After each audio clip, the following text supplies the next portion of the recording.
ng PNP? Ay, ano yan, that's very, we have to condemn this act, no? Una, they are attacking a facility of the government. Secondly, nagkaroon tayo ng casualty na civilian. Ito yung nakakalungkot nagkaroon tayo ng civilian casualty dito sa area to. On the other hand, commendable naman yung ginawa ng ating mga kapulisan na i-defend yung kanilang police station.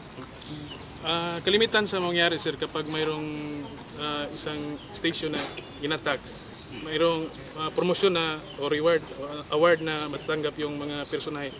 Dito sa Trinto, sir, ano po ba ang mangyayari sa yung lalo na rin yung dalawa at saka sa hipi? We will submit report and recommendation sa Camp Crame. Actually, nakapagbigay na ako ng initial report sa ating butihing Chief PNP, si Police Director General Bacalso, and he was very much pleased and extending his congratulations. We will be recommending for some people to be awarded, for most people, all of them, awarded medals, and there could be also recommendations for promotion. Okay. Sir, ano po ba yung mga hakbang natin sa ngayon dahil sa susunod na pangyayari na parang yung PNP station ang target ng mga rebelling new people? Matagal na tayong naghahanda sa mga ganitong klaseng pag-aatake. Remember, yung inatake rin nila ang ating Lianga Police Station sa Surigao del Sur. Doon nakadepensa rin na magandang ating kapulisan. At nagkakaroon tayo ng masusing pagsusubaybay sa ating mga police station as far as their preparation for possible attack by the NPA. Actually talagang nakahanda ang ating mga police station. May suporta naman tayo sa Philippine Army rin, na lagi rin ating kabay sa ating mga ganitong aktibidades. Plus nagkakaroon tayo ng mga surprise inspection din sa mga police station. At pag nakakita tayo ng mga weaknesses, ito ay kaagad nating ginagawa ng karampatang hakbang. Sir, may mga bagong mga armas ba na binigay natin dito sa mga PNP na? Meron. Nung dumalaw si Chief PNP noong I think last week, ay namigay siya ng mga armas, mga bagong armas. Anong mga armas ito, sir? Meron tayong M203. Itong M203, ito yung mga rifle grenade launcher. Meron tayong G3A3 na parang M14. Although yung model is called A3G3. Then we also have yung Negev. Na Negev is a squad automatic weapon.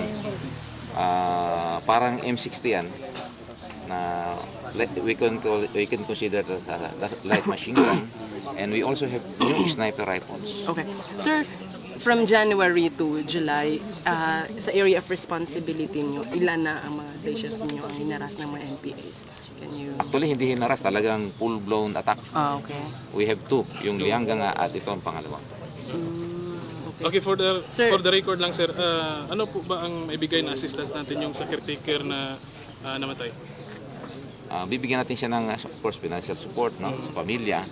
Alam na rin to I was also informed by the provincial PSWD, no, na si Governor Plaza. I will also be extending assistance to those killed and also wounded. Sir, anong command niyo, sir, sa mga other police stations pa? Nakataas na nga yung ating full alert.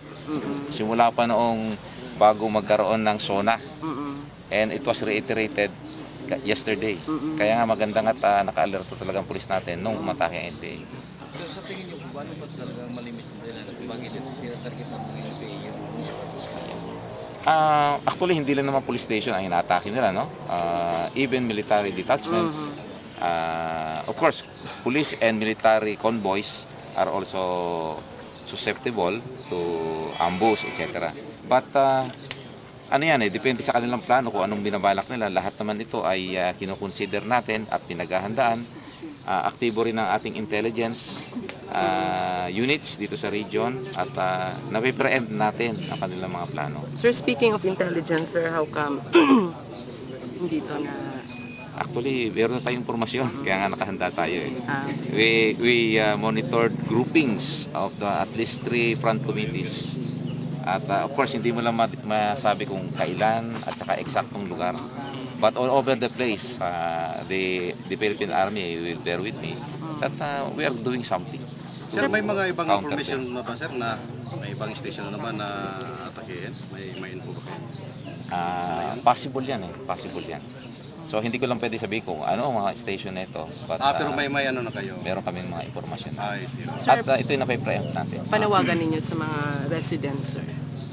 Of course, even after, alam natin may counting trauma na na-experience sa mga tao dito. And I will be conferring with the municipal mayor. Ang objective natin ay maibalik natin sa normal ang sitwasyon dito. First time pa dito, sir. First time, nagtanong din ako. Sa ibang station kasi, second time na third time eh. Ito, first time yata. Thank you, sir. Sige, thank you, sir.